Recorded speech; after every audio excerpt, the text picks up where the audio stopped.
مسيو عمر بوحوش زاد en 1938 في العنصر في جيجل. quelques années من بعد en 1953 راح قسنطينة باش يكمل قرايته في الانستيتو عبد الحميد بن باديس. en 56 راح لتونس pour rejoindre l'armée de libération nationale الجيش التحرير الوطني. من بعد كي كان تما كما حكى لي هو يوسف الخدام اللي كان مستكلف بالطلبه ils ont décidé كامل لي زيتيديون اللي قل من 20 سنه لازم يكملوا قرايتهم. دونك سي سا لي شغل مو طونك الجيريان سا دون لا شيف دو بوليس باش نعرف لي زونسانت تاعنا جدودنا واش كيفاش كانوا يخدموا. دونك بعثوهم كامل يقرا. دونك استاذ عمار راح كمل يقرا في الكويت en 1958 ومن بعد موراها راح لهنا جيراننا الامريكان en 1960 باش يقرا University of Missouri. Il a travaillé مع الرئيس الله يرحمه هو ريبو مدين comme chargé de mission. قرا في بزاف الجامعات تدرس عليه. قال بون نقولها en anglais. Amar is one of the most prominent specialists in the field of political science and public administration. دونك هذه الشهاده تاع بطرس غالي. اللي حاب يعرف اكثر على الاستاذ ديالنا يبوزي له دي كيسيون من بعد. تفضل شيخ. في 1955 عندنا في العنصر واحد الكاي اسمه نوي طاهر. انا اول واحد حل له البيرو تاعو قلت له لادمينستراسيون فرونسيز سي فيني. لادمينستراسيون كولونيال الدشره تاعي راحت. انا اللي حرقتها كي ريشيرشي هربنا تونس ودخلنا في الجيش. واحد يقول له ارسطي بوزيدا هو كان شيف دو باز وواحد يقول له قاسي. كنا دخلنا في الثوره تاعنا وبدينا نخدموا في 1957 الثوره تاعنا سوتو كولون عميروش بالذات قرروا كاينين المتطوعين بزاف للجيش والسلاح ما كانش والطلبه كيتعطلوا عن الدراسه ما يخدمش مستقبل الثوره ما يخدمش على ولادو. رحت اتصلت مع الانسان واحد المجال كبير اسمه ابراهيم تاعنا احنا نبعثوك تقرا في الكويت. جانا فرحات عباس في 58 لما شكلت الحكومه المؤقته جانا للكويت ونشيرش لارجون ليد دو الكويت. انا اللي حبيت نقول لكم دروك باش يعني تعرفوا الجينيراسيون تاع بلادنا تاع جيل اول نوفمبر 1954 الجيل كيفاش بدات الثوره كيفاش ديماراج تيك اوف كيفاش بدات. اللي حبيت نقولوا دروك في النقطه هذه اللي هو البريلود هذا لا ريفوليسيون هذا كانوا دو فيرسيون. كاين واحد الجماعه تاع الام تي ال دي حزب انتصار الحريه الديمقراطيه الام تي ال دي تاع مصطفى الحاج كانوا يقولوا لو سوليومون لازم تكون بوبيلير نعتمدوا على الجماهير باش الثوره تمشي وتنطلق وما حبش يغير رايه حتى مات. سوليومون بوبيلير. كاينين جماعه لوس اللي داروا في 47 قالوا لا فرنسا دخلت بالسلاح نخرجوها بالسلاح وهكذا كان الحال. تقابضوا ما في حتى حل حتى 54 داروا الكيوة داروها. حنا الثورة تاعنا داروها 9 قادة 3 برا اليوم محمد خضر وآيات حسين آيات أحمد ومن بلا كانوا في القاهرة هاربين ويجمعوا السلعة الثورة و6 من داخل اللي هما ديدوش مراد كريم بن قاسم بيطاط أبو دياب يعني وزوج هذا كريم بن قاسم. احنا تعرف اللي سلكنا في ثورتنا شكون اللي خلانا ننجح هو نهار كريم بن قاسم وعبان وعمران قرروا يمشيوا مع الثوره وتخلاو على مصر. هذا هو الزهر تاعنا ربي نجانا ولا كبير كامل جات معنا ولينا ما عادش الثوره لاحظ ما عادش الثوره تاع واحد شخص كما كان بوعمامه ولا كان الشقفه ولا عاد فرون ناسيونال سي كوا يعني لازم نفهموا هذا. واش حزب اللي يدير ثوره لان لو كان يكون حزب يحكم الشاب تاعو وخلاص الثوره كيما بكا. لازم فرون ناسيونال وانارمي ناسيونال وننطلقوا، واللي يجي على بلادو يجي معنا كما قال السويداني بوجمع.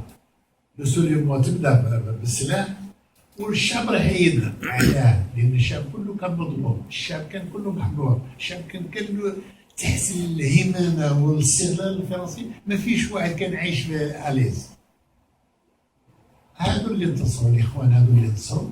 انتهت الثوره في 54 بقياده 9 قاده، 3 برا و6 بالداخل، جوسكا ils ont bien tenu حتى ل 56 اضطروا هذيك من الخده وكريم بن القاسم والجماعه كامل يهربوا لان تحاصروا في العاصمه.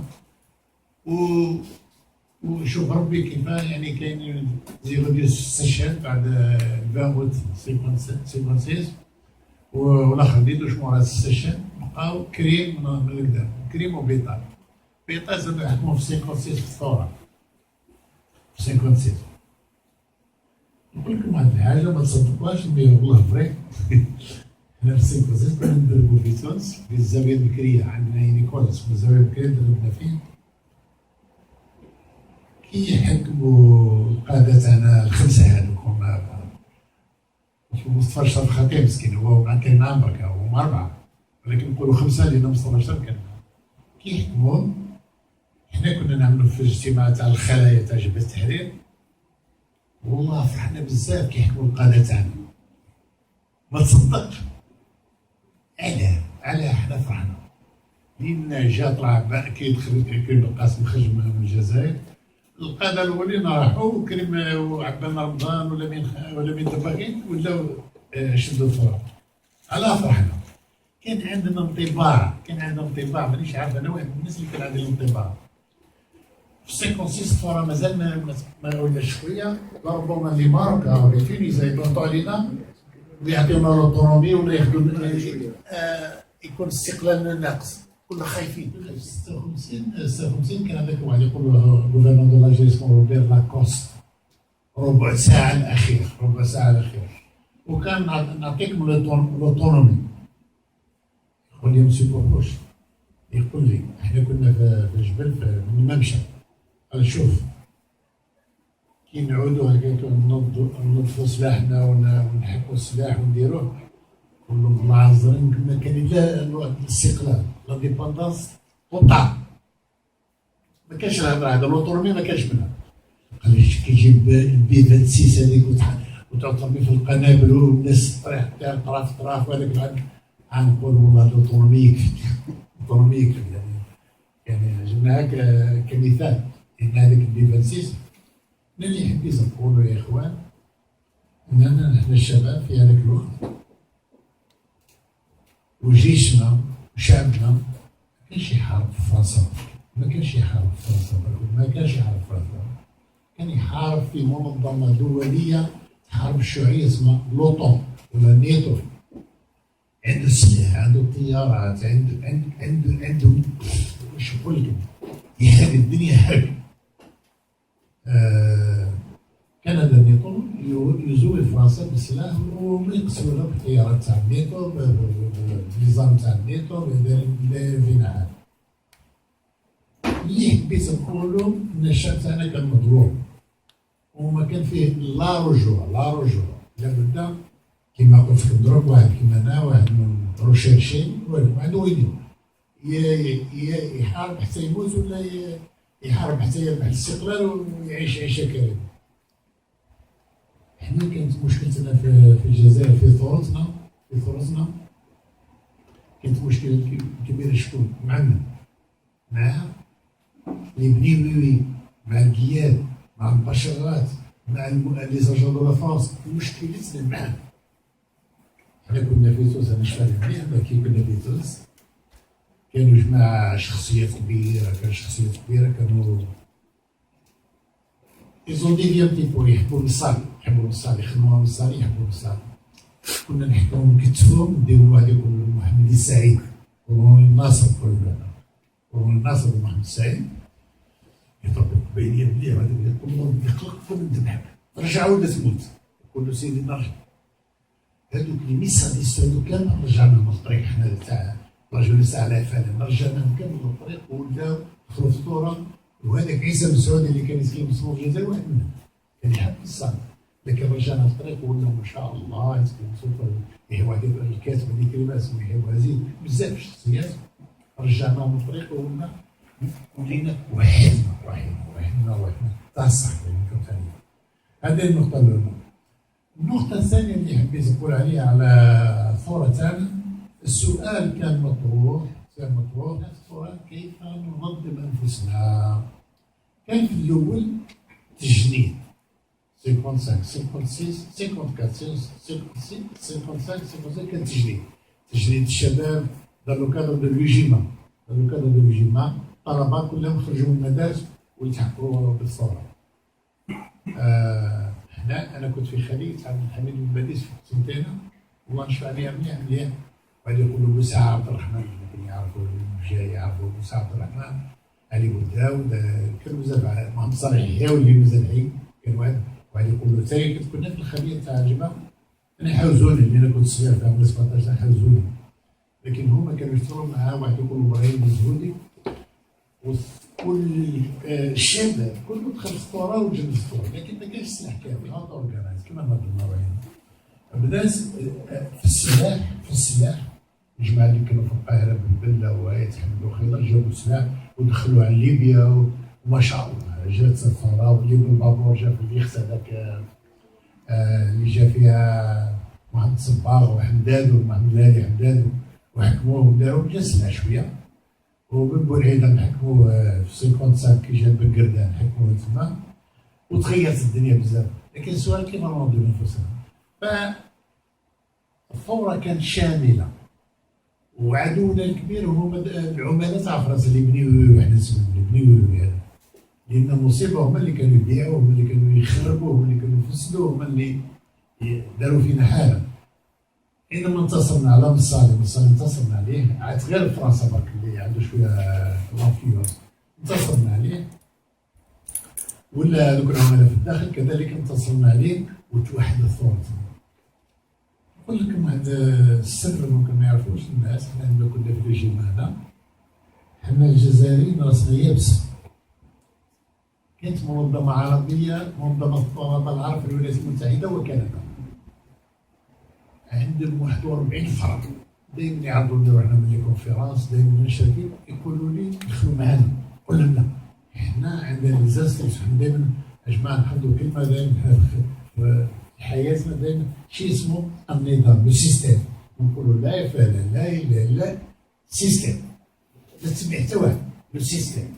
حنا نقولوا السيستم ديسيدي دو نو با جوان نابورت كيل اورغانيزاسيون نابورت.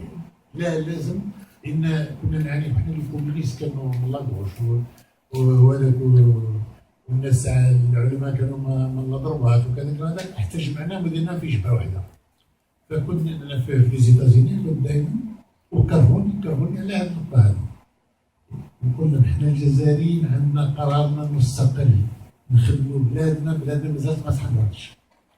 كاين واحد الجماعه واحد يقولوا الدكتور وليد خضوري، واحد يقولوا الدكتور مروان الخطابيل، وهذاك اللي كان سكرتير تاع حسني مبارك وسام الباس كان هو البريزيدون تاع لورغانيزاسيون. يقول لي ما شفتش واحد ما يحبش العرب والقوميه العربيه كيما انتم الجزائريين. نقول له كي نوليو مستقلين ولا نحبوا، حنا دروك خليونا وحدينا بصح ساعدونا في جمع الملابس، في جمع السلاح، في القاء المحاضرات، وساعدونا باسكو انا كنت مخول من طرف اليوجيما. كان اليوجيما تاعنا تشارتر تاعنا في زيتازيني، الفرع تاعنا لا سيكسيون دو اليوجيما سي اللي كنا فيه.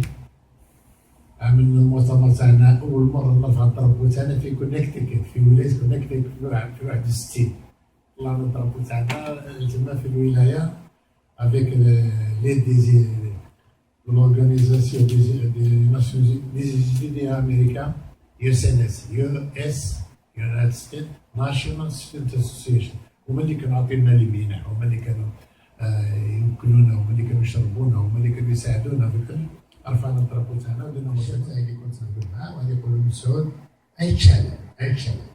كان في لوزان وبعدين جا لتونس وفي لوزان كان السكرتير جنرال تاعنا واحد يقولوا له عبد اللاوي، مو هرب هو يعيش في هرب مازال حي فيه. كان سينديكال دو لا ريفوليسيون الجزائريه.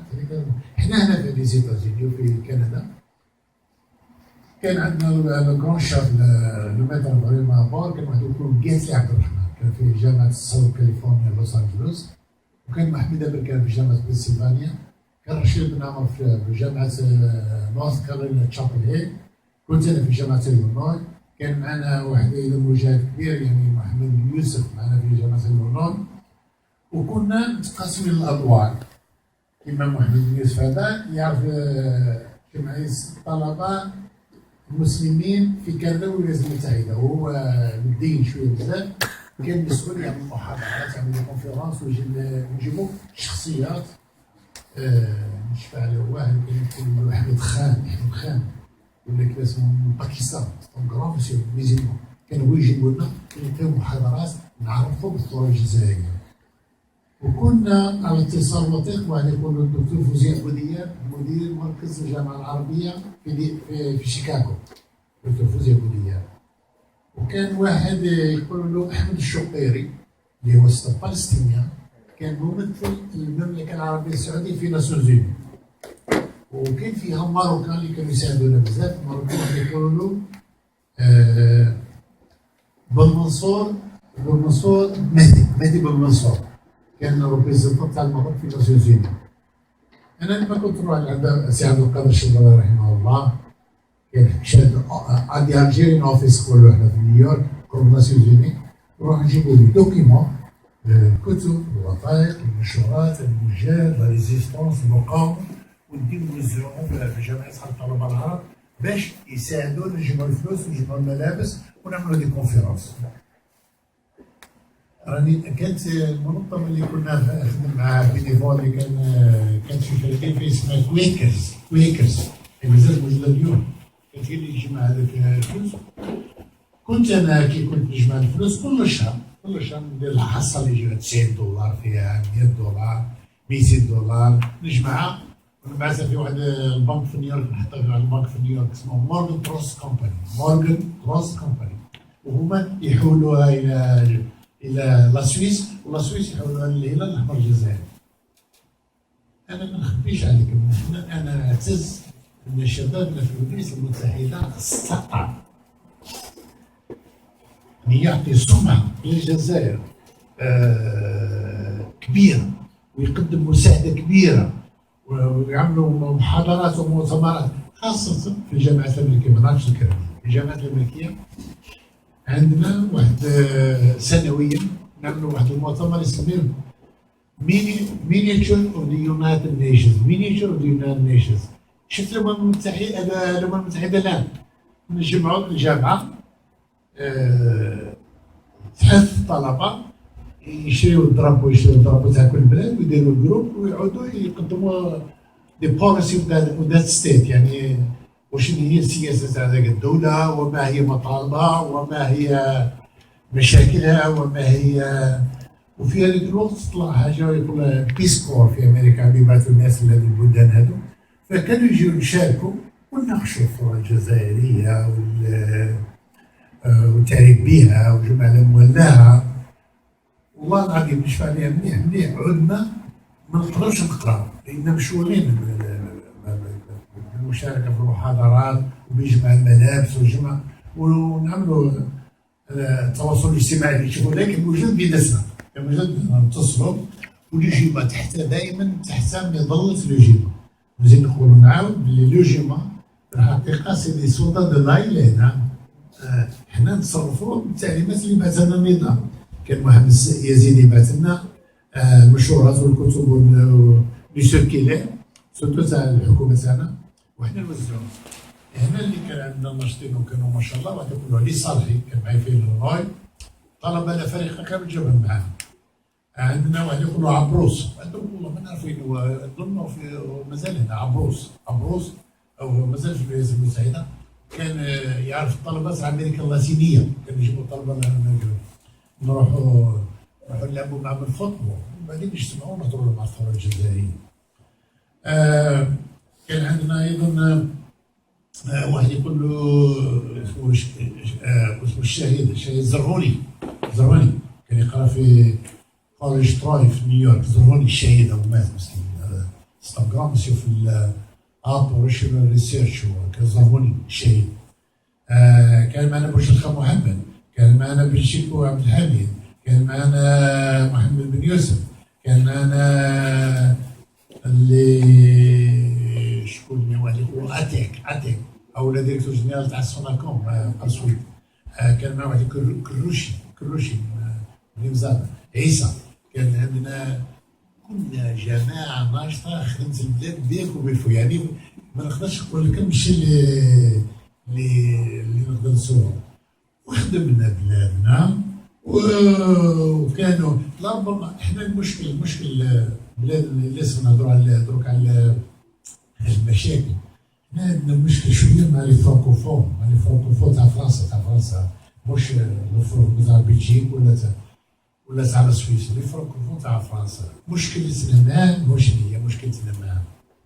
دائما اكستريميست، دائما مع الحزب الشيوعي 90%. سورتو يشفع على واحد يقول له باهي، واحد يقول له قوم مزيان، ولا ميسير كوميرس قرا في براغ. سيدي كومونيست واعرين هاد كيحبوا الثوره الجزائريه تخضع للايديولوجي الكومونيست تاع موسكو. يعني احنا بالنسبه لنا، وحنا اللي قرينا في ليزيتازيني سي لانفيرس، حنا نحبوا دي ناسيوناليست. حنا لما كنا في الكوميتي ديريكسيون دو لوجيما، جيتي ممكن دو كوميتي ديريكسيون عند مجدة قايمه عندي هنا. كنا واحد 30 عضو في الكوميتي ديريكسيون، دايما يغلبونا، دايما تاع فرنسا هذو قويين، لان في مونبيليي، في باري، في مارسيل يغلبونا في النومبر، عددهم كبير، عندنا ريبريزونتاسيون قويه. كانوا دايما يحبوا يديروا فور لاكوش يجربوا، وحنا نخسروا معاه. كانت عندنا مشكل، وما نحبوش نخسروا الوحده تاعنا، ما نحبوش نبقاو الطلبه موحدين لا جونيس. حتى في 64 كاين لنا المؤتمر تاع براكن وفسنا المؤتمر بسبب الكونفلي الليتيج هذا، وين اللغه اللي نديرو.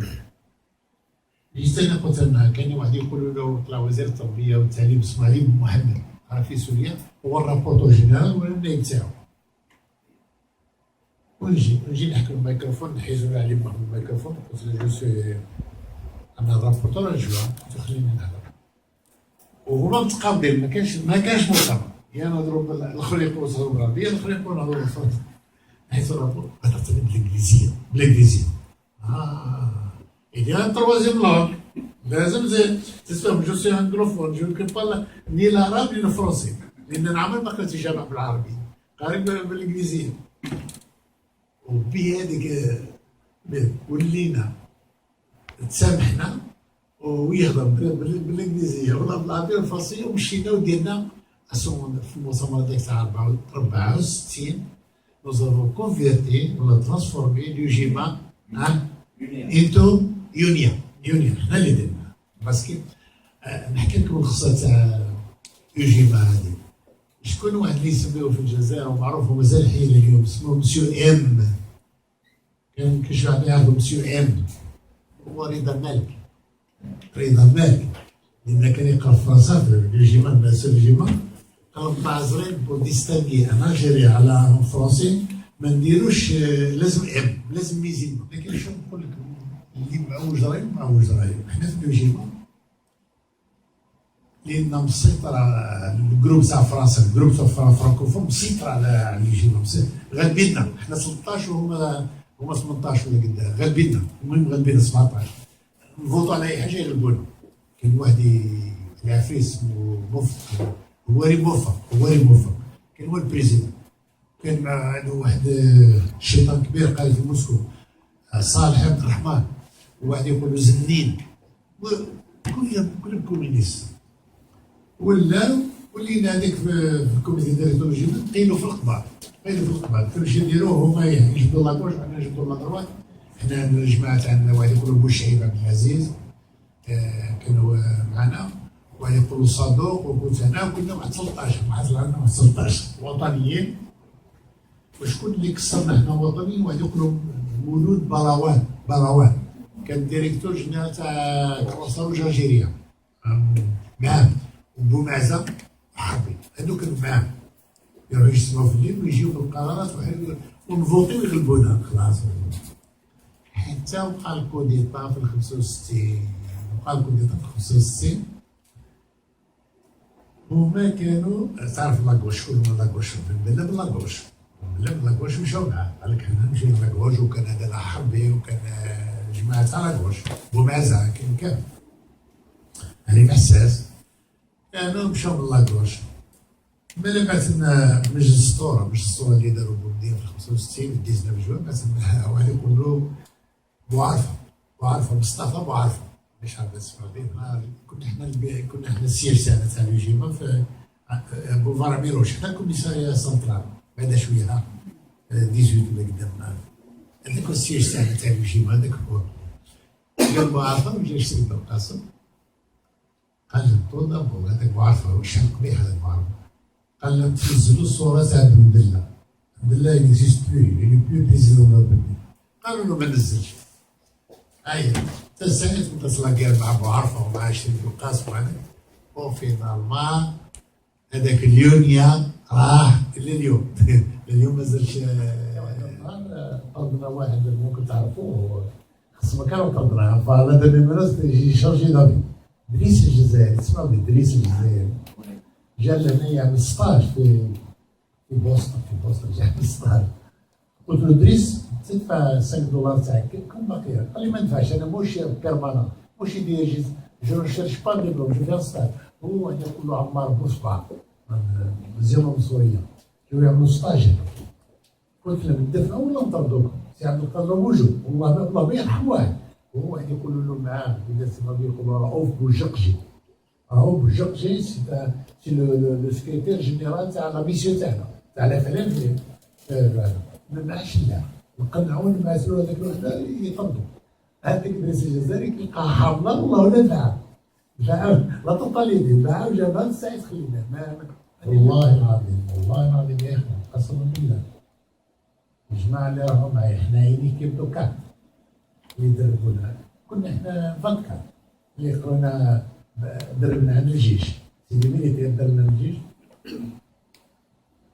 اللي معايا انا والله ما عاش واحد. علي بوسامه استشهد، عمار الباز من باكسان استشهد، عبد الحميد عتيق من ويليام استشهد، كامل استشهد. بيت القصير اللي نعرف انا من الجروب من فضكا اللي نعرف انا واحد 7 ولا 8 استشهدوا. والله واحد يقول واحد قاعد يحيي واحد يقول ما نعوش اللي قاعدوا يحيي شو الكوميسار تاعنا اسمه بوربيع واحد اللي كان معانا واحد الطفاس امراه اسمها السيده قلنا احنا سيده في الجي عندها عاشت هي او عندها واحد المجازين في بالظاهر هذاك في مصطفى بولعيد عندها واحد الاستوديو تسمى واحد يقول غوتي مراه من دروما ما نعرفش وين صلى لكن كلهم مستشهد ما كاينش لا لان بالطياره هذيك يجيو يحطهم اللي مات في الحدود مات اللي قاعد فبلادنا راهي بحار ونالت حقها بعرق بينها وبعرق ابنائها والحمد لله يوفقنا ربي وعيشنا وشفنا العالم تاعنا يرفرف في السماء في بلادنا ونهينا في البلاد.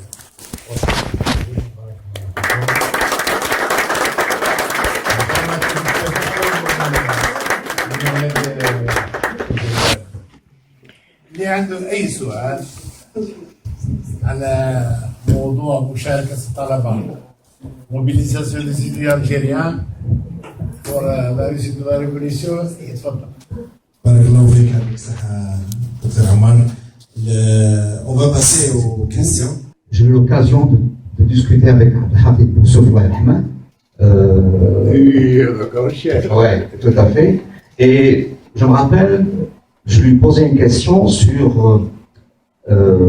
comment l'Algérie a manœuvré pour avoir son indépendance.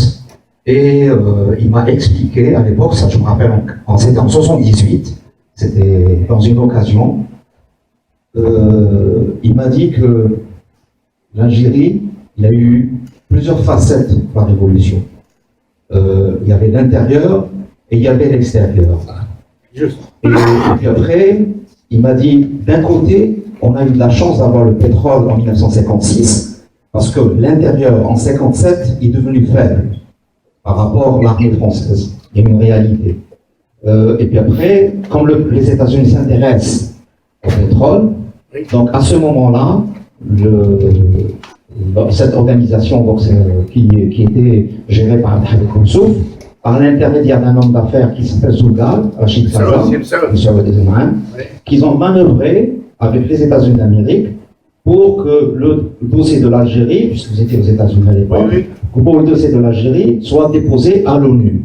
C'est à partir de là, il y a eu des manœuvres, et puis après, donc, il y a eu l'intérieur, l'extérieur, etc. Parce que souvent, les jeunes ne connaissent pas ça, en croyant qu'il y avait une seule facette. Il y avait plusieurs facettes de la révolution. Et pour l'UGMA, j'ai eu l'occasion aussi de lire le livre de cet Américain, parce que en Algérie, moi je suis d'Oran, un certain Amish qui était le premier secrétaire, Ahmed, qui était premier secrétaire en 1963 de l'Assemblée constituante d'Afrique Abbas. Et ce monsieur... MTLD. Comment? Il fait partie du mouvement national MTLD. Tout à fait. Et il m'a raconté cette dislocation entre l'UGMA, l'UNEA, etc. Tout ça, parce que lui, il a vécu, c'est un matheux, il est encore vivant. Oui. Il va venir au mois d'octobre, et entre-temps, je profite octobre parce qu'il va venir faire une conférence ici pour expliquer d'autres facettes de l'UGMA. La question que je voulais vous poser, du moment que vous étiez un acteur dans cette démarche, un acteur vivant, surtout aux États-Unis, comment ça a été manœuvré, c'est-à-dire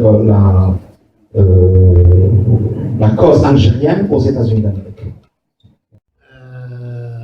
احنا نجحنا في الصوره تاعنا لان ما خليناش الاجانب يدخلوا فينا كما الفلسطينيين يدخلوا ويلعبوا بنا، ونجحنا ايضا عندنا القاعده الخلفيه للثوره كانت مسالتنا تونس والمغرب هذاك نخطو باليسار.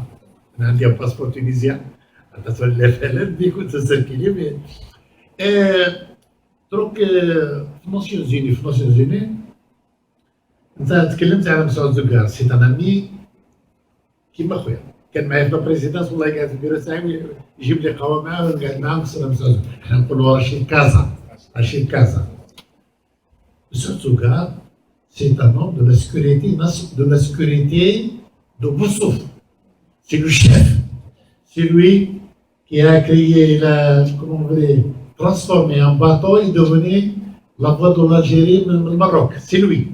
C'est lui qui a créé un atelier de bombes au Maroc, au Oujda. C'est lui qui a établi les relations au niveau, pas le chef bien, le CIA, mais au niveau, avec les États-Unis pour aider la révolution algérienne. M. Zougal a créé l'espoir pour les Américains d'aider l'Algérie parce que, n'oubliez pas, l'Amérique était membre de NATO, l'OTAN. Et l'OTAN considère l'Algérie comme un pays communiste. A joué même l'indépendance, même avec... c'est dommage. L'Europe, notre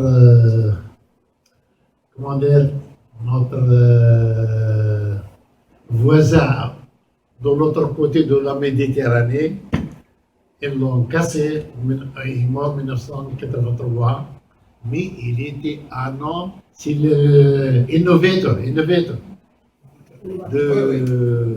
des armes et mais malheureusement, il a gardé, c'est lui qui a dirigé le Paso, l'affaire de Paso. 78. Si vous lisez le bouquin de Hussein Martou, le pétrole algérien, il est très clair qu'il est colonel Kharras, عبد المجيد Kharras يحكي لي. هذا النهار بدينا convoquer Kharras pour lui demander de désigner quelqu'un qui dirige le parti, l'FLN, 67.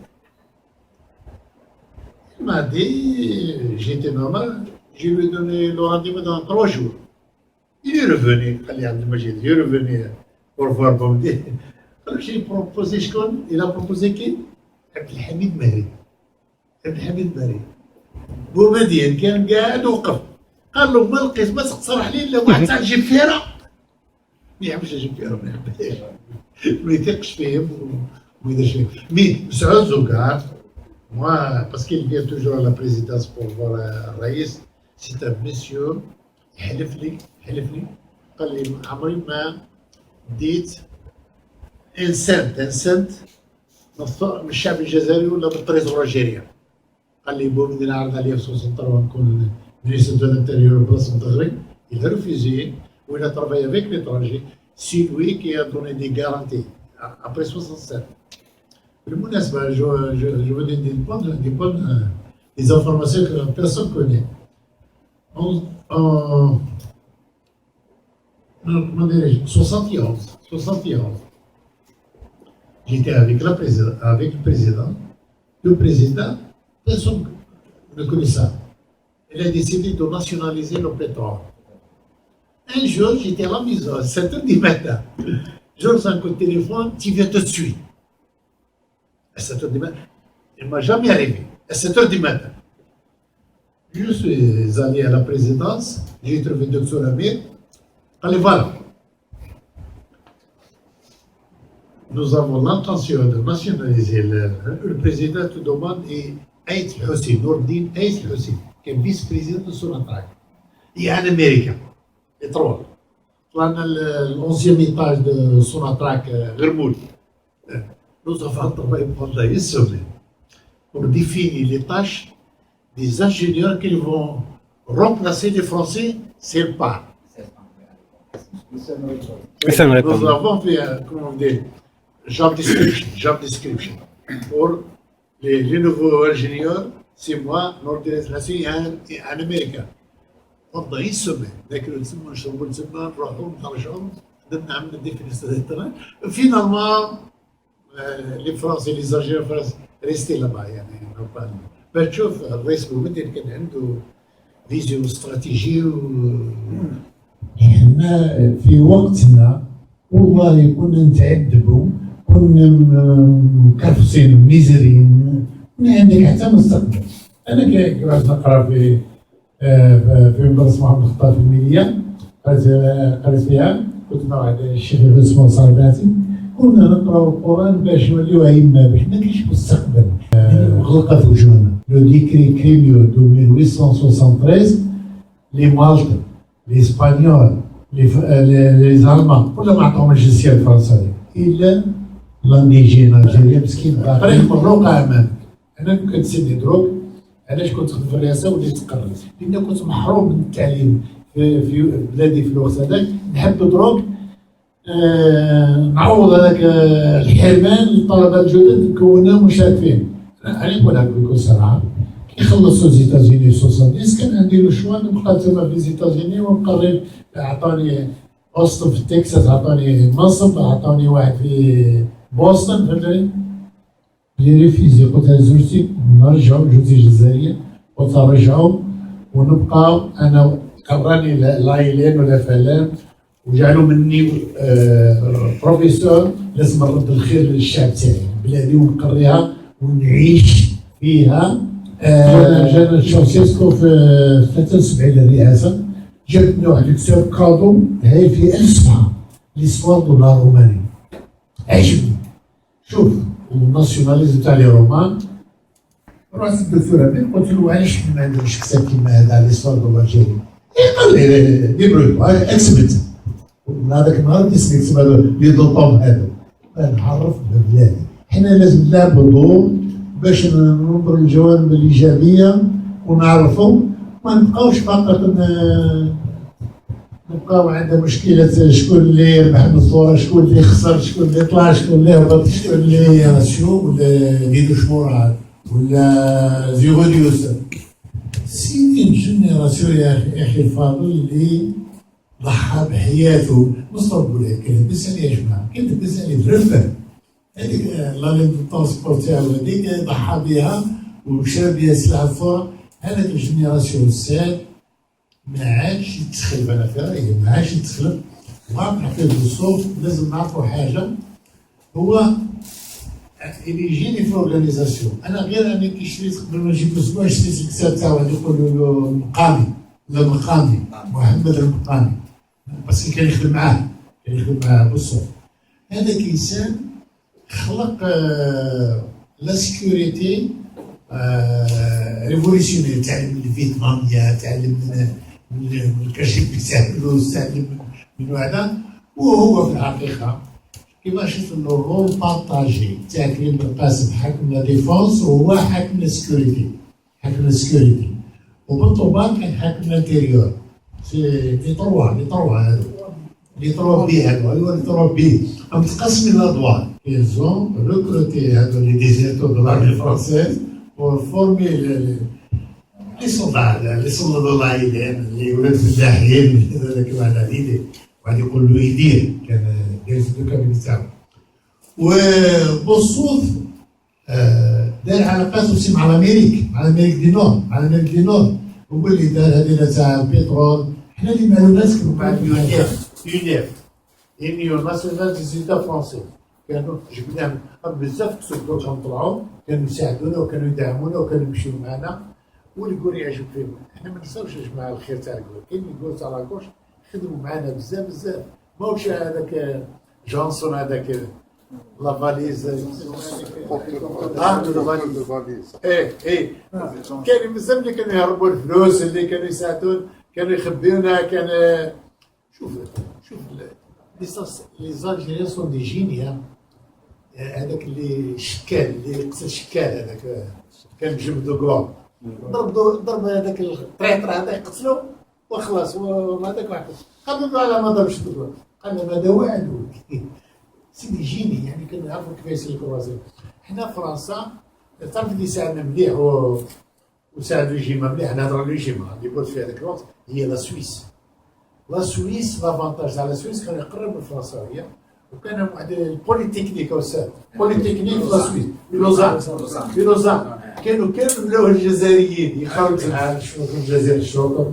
وان شاء الله يعني على الاقل احنا ما نطلبوش، نطلبوا منكم تقدروا ظروفنا وتقدروا مجهوداتنا، وحنا اللي عشنا تحترمونا شويه وتقولوا راهم هادو كان عندهم غير على البلاد وساهموا في اخراجها من لوكيباسيون فرونسيز ورجعت مستقله. وشكرا.